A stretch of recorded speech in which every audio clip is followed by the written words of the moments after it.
السلام علیکم ورحمۃ اللہ وبرکاتہ رب اشرح لی صدری ویسر لی امری واحلل عقدۃ من لسانی یفقہوا قولی ربنا زدنا علما اللہم فقہنا فی الدین اللہم ارنا الحق حقا وارزقنا اتباعہ وارنا الباطل باطلا وارزقنا اجتنابہ۔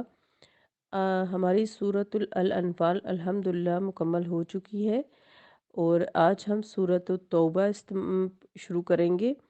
سورۃ التوبہ جو ہے اس کے آغاز میں بسم اللہ نہیں پڑھا جاتا اور اس کی کئی وجوہات مفسرین نے بتائی ہیں۔ اس کے شروع میں نہ بسم اللہ لکھا جاتا ہے نہ پڑھا جاتا ہے۔ سورۃ التوبہ کا نام سورۃ برات بھی ہے جو اس سورت کا ابتدائی لفظ ہے۔ یہ سورۃ الانفال کے بعد یعنی 9 ہجری میں نازل ہوئی، لیکن چونکہ ان دونوں کے مضامین آپس میں بہت حد تک ملتے جلتے ہیں اور یہ مضامین کافروں مشرکوں سے جنگ، معاہدات، صلح اور اسلام کی سربلندی سے متعلق ہدایات اور احکام پر مشتمل ہے، لہٰذا انہیں یکجا کر دیا گیا اور ان کے درمیان بسم اللہ الرحمن الرحیم نہیں لکھی جاتی، جو کہ 2 صورتوں کے الگ الگ ہونے کی علامت ہے۔ نہ ہی اس صورت کی ابتدا میں بسم اللہ الرحمن الرحیم نازل ہوئی، نہ ہی کبھی رسول اللہ صلی اللہ علیہ وسلم نے پڑھی تھی، اور وہی دستور آج تک مصاحف کی کتابت میں ملحوظ رکھا جاتا ہے، یعنی جو چیز آپ صلی اللہ علیہ وسلم سے ثابت نہیں ہے وہ ہم بھی نہیں کریں گے۔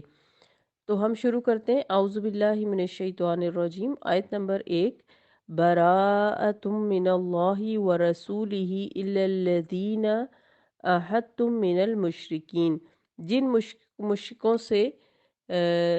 مشرکوں سے تم نے معاہدے کر رکھے تھے، اب اللہ اور اس کا رسول ایسے معاہدوں سے دستبردار ہیں۔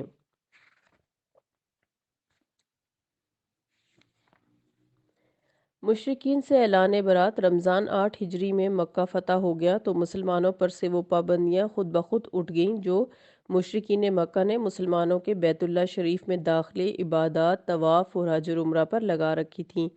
8 ہجری میں تو مسلمان حج کر ہی نہ سکے کیونکہ فتح مکہ کے بعد غزوہ حنین اور طائف سے واپس مدینہ پہنچنے تک اتنا وقت نہیں رہا تھا کہ مسلمان حج کر سکتے۔ ابھی تک اللہ تعالیٰ کی طرف سے مشرکوں کے داخلے پر کوئی پابندی عائد نہیں کی گئی تھی، لہٰذا اس حج میں مشرکین بھی شریک تھے، یعنی جو 8 ہجری میں تو مسلمان جیسے کہ بتایا گیا کہ شریک نہیں ہو سکے تھے حج کی میں، کیونکہ فتح مکہ کے بعد انہیں غزوہ حنین اور طائف سے واپس مدینہ پہنچنے تک جو ہے وہ اتنا وقت لگ گیا کہ مسلمان حج کے لیے مدینہ سے نہیں جا سکے مکہ کی طرف۔ اب 9 ہجری میں آپ صلی اللہ علیہ وسلم نے مسلمانوں کو حج کے لیے بھیجا اور سیدنا ابو بکر رضی اللہ عنہ کو اس قافلہ حج کا امیر مقرر کر دیا۔ ابھی تک اللہ کی طرف سے مشرکوں کے داخلے پر کوئی پابندی عائد نہیں کی گئی تھی، لہٰذا اس حج میں مشرکین بھی شریک تھے۔ مسلمانوں نے اپنے طریقے پر حج کیا اور مشرکین نے اپنے طریقے پر۔ سیدنا ابو بکر رضی اللہ عنہ کی روانگی کے بعد اس سورت کی یہ ابتدائی آیات نازل ہوئیں جن کی بنا پر مشرکین سے صرف بیت اللہ شریف میں داخلے پر پابندی نہیں لگائی گئی بلکہ ان سے مکمل برات کا اعلان کیا گیا۔ اس اعلان کی اہمیت کے پیش نظر آپ صلی اللہ علیہ وسلم نے یہ بہتر سمجھا یا مدینے میں موجود صحابہ کرام نے آپ صلی اللہ علیہ وسلم کو یہ مشورہ دیا کہ یہ اعلان آپ کسی قریبی رشتہ دار کی طرف سے آپ کے ہونا چاہیے جو مشرکوں کی نگاہ میں آپ ہی کے قائم مقام سمجھا جائے۔ چنانچہ ان آیات کے نزول کے بعد آپ صلی اللہ علیہ وسلم نے سیدنا علی رضی اللہ عنہ کو بھی بھیج دیا کہ وہ حج کے اجتماع عظیم میں ان آیات کا اعلان کر دیں، جیسا کہ درج ذیل حدیث سے واضح ہوتا ہے۔ بخاری کی حدیث ہے۔ نمبر 1، کعبہ کا ننگے طواف کرنا۔ سیدنا ابو ہریرہ رضی اللہ عنہ فرماتے ہیں کہ اس حج میں سیدنا ابو بکر رضی اللہ عنہ نے 10ویں تاریخ کو دوسرے منادی کرانے والوں کے ساتھ مجھے بھی بھیجا تاکہ یہ منادی کریں، اس سال کے بعد کوئی مشرک حج کرے اور نہ کوئی ننگا ہو کر طواف کرے۔ حمید بن عبد الرحمن ایک راوی کہتے ہیں کہ ابو بکر صدیق رضی اللہ عنہ کو روانہ کرنے کے بعد آپ صلی اللہ علیہ وسلم نے ان کے پیچھے سیدنا علی رضی اللہ عنہ کو بھی روانہ کیا اور انہیں بھی حکم دیا کہ سورت برات کافروں کو سنا دی جائے۔ ابو ہریرہ رضی اللہ عنہ کہتے ہیں کہ سیدنا علی رضی اللہ عنہ نے بھی ہمارے ساتھ منا میں برات کی منادی کی اور کہا کہ اس سال کے بعد کوئی مشرک حج کو نہ آئے اور نہ کوئی ننگا ہو کر بیت اللہ کا طواف کرے۔ دوسری جو حدیث ہے وہ جامعہ ترمذی کی ہے۔ اعلان برات کی 4 دفعات بیان کی گئی ہیں اس میں۔ زید بن یسنیع کہتے ہیں کہ ہم نے سیدنا علی رضی اللہ عنہ سے پوچھا کہ حج میں تمہیں کیا پیغام دے کر بھیجا گیا؟ انہوں نے جواب دیا کہ 4 باتوں کا۔ نمبر 1، کوئی شخص ننگا ہو کر بیت اللہ کا طواف نہ کرے۔ نمبر 2، کسی کافر کے ساتھ نبی اکرم صلی اللہ علیہ وسلم کا معاہدہ صلح ہے وہ مدت مقررہ تک بحال رہے گا، اور جس کے ساتھ کوئی معاہدہ نہیں ان کے لیے 4 ماہ کی مدت ہے۔ نمبر 3، جنت میں وہی داخل ہوگا جو ایماندار ہوگا۔ نمبر 4، اس سال کے بعد مشرک اور مسلمان حج میں جمع نہیں ہوں گے۔ اور سیدنا علی رضی اللہ عنہ کہتے ہیں کہ میں نے رسول اللہ صلی اللہ علیہ وسلم سے حج اکبر کے دن کے متعلق پوچھا تو آپ صلی اللہ علیہ وسلم نے فرمایا قربانی کا دن، یعنی یہ بھی جامعہ ترمذی کی حدیث ہے کہ ہر 10 ذی الحج جو ہے وہ حج اکبر ہی ہوتا ہے اور حج اصغر عمرے کو کہا جاتا ہے، جبکہ ہمارے ہاں یہ غلط اصطلاح مشہور ہے کہ جو حج جمعے والے دن آئے اس کو حج اکبر کہا جاتا ہے، جبکہ ہر حج جو ہے وہ حج اکبر ہی ہوتا ہے۔ صاف دل سے معاہدہ کرنے والے مشرک قبائل کو رعایت دی گئی۔ چنانچہ 10 ذی الحجہ کو حج اکبر یعنی یوم نحر کے دن یہ اعلان پہلے سیدنا ابو بکر رضی اللہ عنہ نے منا کے مقام پر کیا، پھر اس کے بعد سیدنا علی رضی اللہ عنہ نے کیا، اور اس کی اہم دفعات 4 تھیں۔ نمبر 1، آئندہ کبھی کوئی شخص ننگا ہو کر طواف نہیں کرے گا۔ ایسی فحاشی کعبہ کے اندر کسی صورت برداشت نہیں کی جا سکتی، جبکہ مشرک ننگا ہو کر طواف کرنے کو اپنے خیال کے مطابق بہتر سمجھتے اور کہتے کہ اس میں زیادہ انکسار پایا جاتا ہے۔ نمبر 2، مشرکین کا کعبہ کا متولی ہونا تو درکنار، وہ اس سال کے بعد کعبے کے قریب بھی نہیں پھٹک سکتے، جیسا کہ اسی صورت کی آیت نمبر 28 میں مزید وضاحت آئے گی۔ نمبر 3، جن مشرکوں سے مسلمانوں کا کوئی معاہدہ صلح نہیں انہیں 4 ماہ کی مدت دی جائے گی۔ اس مدت میں وہ خوب سمجھ لیں کہ وہ مسلمانوں سے جنگ کو تیار رہیں یا یہ ملک چھوڑ کر نکل جانا چاہتے ہیں یا اسلام لانا چاہتے ہیں، اور اگر وہ اسلام لے آئیں تو وہ بھی انشاءاللہ جنت میں داخل ہوں گے۔ اس دفعہ میں وہ مشرک قبائل بھی شامل ہیں جو صلح کا معاہدہ تو کر لیتے ہیں مگر صلح کی شرائط ہی ایسی طے کرتے ہیں کہ ان کے لیے فتنہ انگیزی اور نقض عہد کی گنجائش باقی رہے، یعنی ایسے قبائل جن کی طرف سے مسلمانوں کو عہد شکنی یا فتنہ انگیزی کا خطرہ تھا، ان کا ایسا عہد بھی اس اعلان کے ذریعے سے ختم کر دیا گیا، جیسا کہ سورۃ الانفال کی آیت 58 میں حکم دیا گیا۔ نمبر 4، جن مشرک قبائل نے صدقے دل سے مسلمانوں سے معاہدہ امن کر رکھا تھا، انہوں نے نہ کبھی بدعہدی کی اور نہ ہی مسلمانوں کو ان کی طرف سے کچھ خطرہ ہے، ایسے مشرک قبائل کو معاہدے کے اختتام تک مہلت دی گئی۔ اس کے بعد ان کے ساتھ بھی وہی سلوک ہوگا جو دوسرے مشرک قبائل کے ساتھ ہوگا، اور ایسے صاف نیت قبائل صرف 3 تھے، جن میں بنو خزاع، بنو کنانہ اور بنو زمرہ، جنہوں نے نہ خود عہد شکنی کی تھی اور نہ ہی علی اعلان یا در پردہ مسلمانوں کے خلاف کسی دوسرے کی حمایت کی تھی۔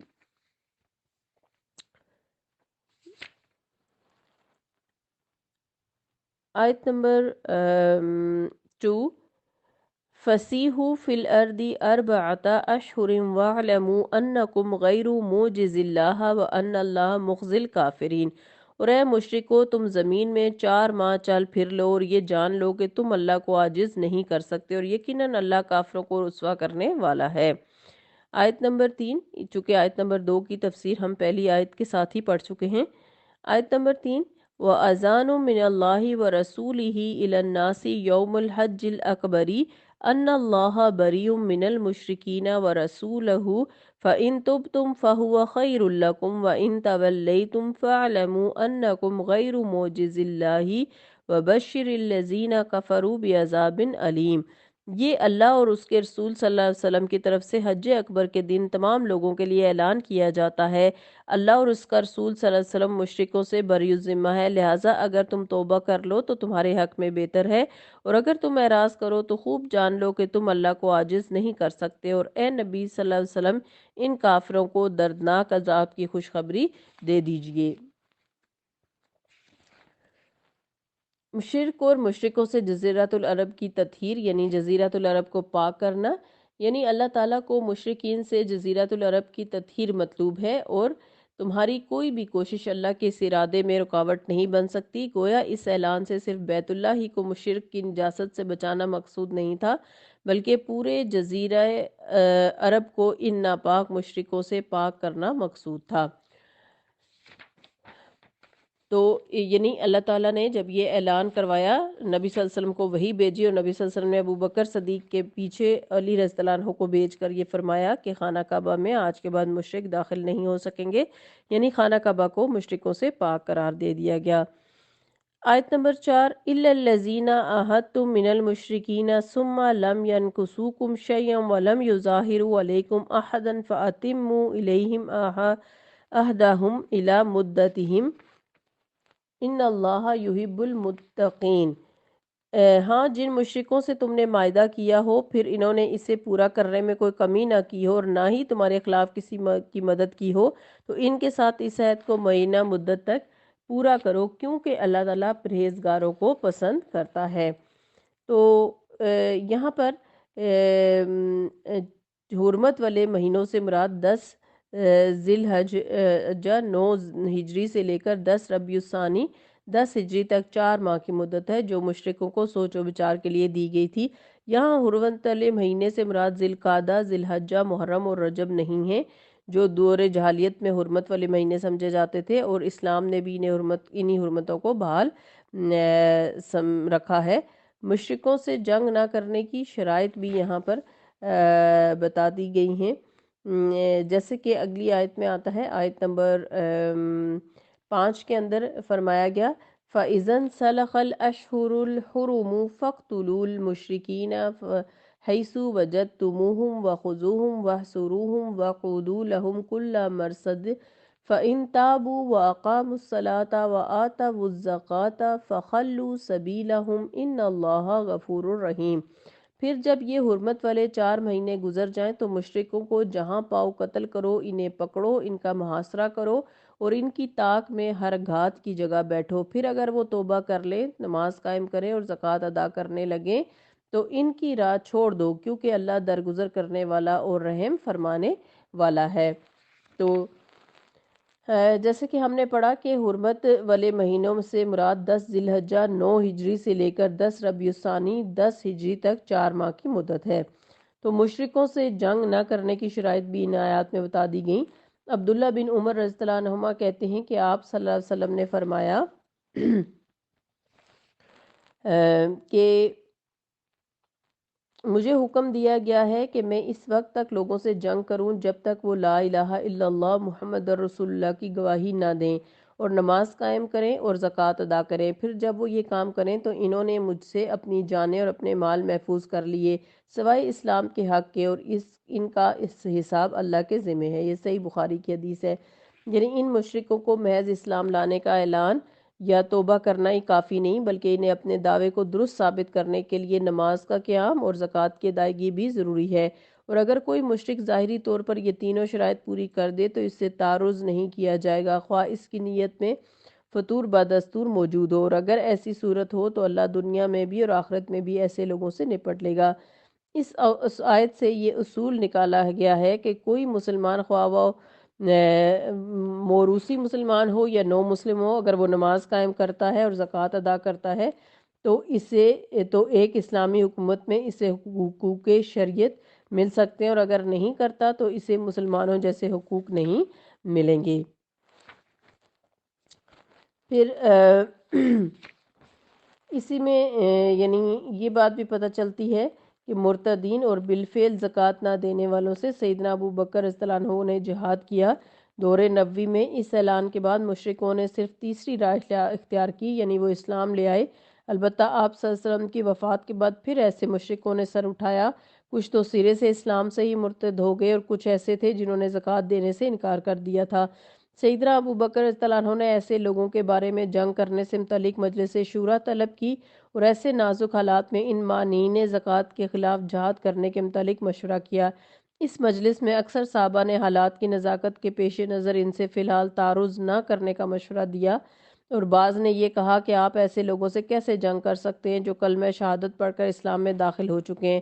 تو سیدنا ابو بکر رضی اللہ عنہ نے اسی آیت سے استدلال کر کے شورا پر ثابت کر دیا کہ اسلام کے دعوے کی صداقت کے لیے جیسے نماز کی ادائیگی شرط ہے ویسے ہی زکوٰۃ کی ادائیگی بھی شرط ہے۔ چنانچہ شورا کو اس بات کا قائل ہونا پڑا اور آپ نے ان مانعین زکوٰۃ کے سے کفار و مشرکین کی طرح جہاد کیا۔ تو اس سے یہ پتہ چلتا ہے کہ جب کوئی اسلام کا دعویٰ کرتا ہے تو اسے اپنے اسلام کے دعوے کو سچ ثابت کرنے کے لیے نماز بھی پڑھنی ہوگی، اور اگر اس کے اوپر زکوٰۃ واجب ہے تو اسے زکوٰۃ بھی دینی ہوگی۔ آیت نمبر 6، وَإِنْ أَحَدٌ مِّنَ الْمُشْرِكِينَ اسْتَجَارَكَ فَأَجِرْهُ حَتَّى يَسْمَعَ كَلَامَ اللَّهِ ثُمَّ أَبْلِغْهُ مَأْمَنَهُ ذَلِكَ بِأَنَّهُمْ قَوْمٌ لَا يَعْلَمُونَ۔ اور اگر ان مشرکوں میں سے کوئی آپ صلی اللہ علیہ وسلم سے پناہ طلب کرے تو اسے پناہ دیجئے یہاں تک کہ وہ اطمینان سے اللہ کا کلام سن لے، پھر اسے اس کی جائے امن تک پہنچا دو۔ یہ اس لیے کرنا چاہیے کہ وہ لوگ علم نہیں رکھتے۔ تو مشرک کو امان مانگنے پر امان دینا اور اسلام سمجھانا چاہیے، یعنی اگر کوئی مشرک اس 4 ماہ کی معینہ مدت کے اندر یا بعد میں پکڑ دھکڑ کے دوران میں یہ درخواست کرے کہ مجھے اسلام کی تعلیمات پوری طرح سمجھا دو، تو اس کی اس درخواست کو رد نہیں کرنا چاہیے بلکہ اسے اپنے ہاں پناہ دینی چاہیے تاکہ دوسرا کوئی مسلمان بھی اس سے تعرض نہ کرے، پھر اسے اسلام کے اصول و ارکان اور اس کے حقائق پوری طرح سمجھا دیں۔ پھر بھی اگر وہ اسلام نہیں لاتا اور ماندانہ روش اختیار کرتا ہے تو وہیں سے اسے قتل نہ کر دو بلکہ اسے اس کی حفاظت کے مقام پر پہنچا دو، پھر اس کے بعد اس سے وہی سلوک کر سکتے ہو جو دوسرے مشرکوں سے کرنا چاہیے۔ یہ رعایت اس لیے دی گئی کہ کسی مشرک کے لیے اتمام حجت کا عذر باقی نہ رہے۔ پناہ یا امان بھی دراصل افعائے عہد ہی کی ایک قسم ہے جس میں پناہ لینے والے کو یہ یقین دلایا جاتا ہے کہ پناہ دینے والا اس کی جان اور مال کی دشمنوں سے حفاظت کی ذمہ داری لیتا ہے اور وہ خود بھی اسے کسی قسم کا نقصان نہیں پہنچائے گا۔ مسلمانوں کا اس قسم کا افعائے عہد یا امان کی پاسداری اس قدر زبان زد تھی کہ دشمن نے بعض دفعہ مسلمانوں کے کسی واقعے سے لا علمی سے فائدہ اٹھا کر امان حاصل کیے اور عظیم فائدے حاصل کیے، اور مسلمان جو پناہ دے چکے تھے یہ جاننے کے باوجود کہ یہ امان مکر و فریب سے حاصل کی گئی تھی اپنا نقصان اٹھا کر بھی اس عہد کو پورا کیا۔ اور اس سے بھی بڑھ کر یہ کہ اگر صرف ایک مسلمان خواہ وہ آزاد ہو یا غلام یا عورت کسی کو پناہ دے دے تو وہ تمام مسلمانوں کی طرف سے امان سمجھی جائے گی۔ چنانچہ ایران کی فتوحات کے سلسلے میں ایک مقام شابور کا مسلمانوں نے محاصرہ کیا ہوا تھا۔ ایک دن شہر والوں نے خود شہر پناہ کے دروازے کھول دیے اور نہایت اطمینان سے اپنے کام کاج میں لگ گئے۔ مسلمانوں کو اس بات پر بڑی حیرت ہوئی، سبب پوچھا تو شہر والوں نے کہا تم ہمیں جزیے کی شرط پر امان دے چکے ہو، اب کیا جھگڑا رہا؟ واضح رہے کہ جزیے کی شرط پر امان کا اصل وقت جنگ شروع ہونے سے پہلے ہے، دوران جنگ میں یہ فتح کے بعد نہیں، دوران جنگ میں بھی نہیں اور فتح کے بعد بھی نہیں۔ سب کو حیرت تھی کہ امان کس نے دی۔ تحقیق سے معلوم ہوا کہ ایک غلام نے لوگوں سے چھپا کر امن کا رکا لکھ دیا ہے۔ ابو موسیٰ اسلامی سپہ سالار نے کہا یہ ایک غلام کی امان حجت نہیں ہو سکتی۔ شہر والے کہتے تھے کہ ہم آزاد غلام نہیں جانتے۔ آخر سیدنا عمر رضی اللہ عنہ کو خط لکھا گیا، آپ نے جواب میں لکھا مسلمانوں کا غلام بھی مسلمان ہے اور جسے اس نے امان دی ہے تمام مسلمان امان دے چکے۔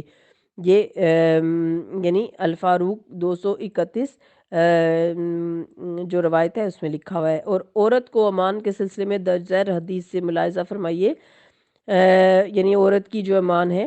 فتح مکہ کے موقع پر ام ہانی رسول اللہ صلی اللہ علیہ وسلم کے پاس گئیں۔ اس وقت آپ صلی اللہ علیہ وسلم پس پردہ غسل فرما رہے تھے۔ آپ صلی اللہ علیہ وسلم نے پوچھا کون؟ وہ کہنے لگی میں ام ہانی۔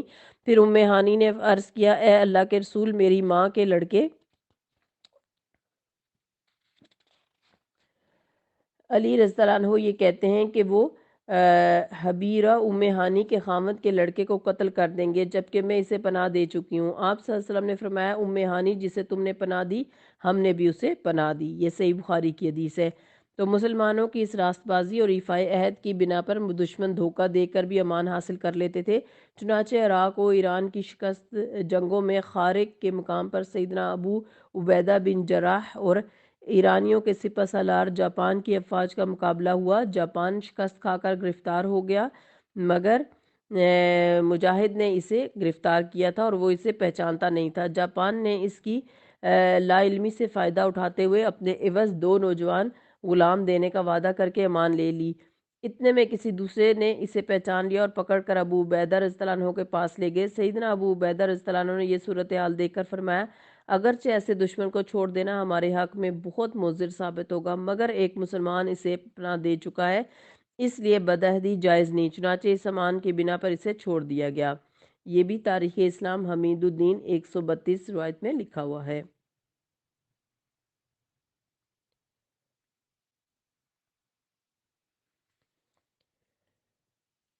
تو یہاں تک آج کی تفسیر ہم یہیں تک کریں گے، جس میں ہم نے سورۃ توبہ جو ہے اس کی شروع کی 6 آیات پڑھی ہیں، جس سے ہمیں یہ پتہ چلتا ہے کہ سورۃ توبہ جو ہے یہ رفع امان ہے اللہ کی طرف سے، اور اس میں مسلمانوں کو یہ بتایا گیا کہ اللہ تعالیٰ کی اس رفع امان یعنی امان سے ہاتھ اٹھا لینے کے بعد جو ہے وہ مشرقین کو مکہ میں داخل ہونے کی اجازت نہیں۔ اس کی مزید ڈیٹیل انشاءاللہ ہم کل پڑھیں گے۔ اللہ تعالیٰ ہم سب کو بہترین قرآن پاک سمجھ کر اس پر عمل کرنے والوں میں شامل فرمائے، آمین۔ سبحانک اللہم و بحمدک نشہد ان لا الہ الا انت نستغفرک و نتوب الیک۔ السلام علیکم ورحمۃ اللہ وبرکاتہ۔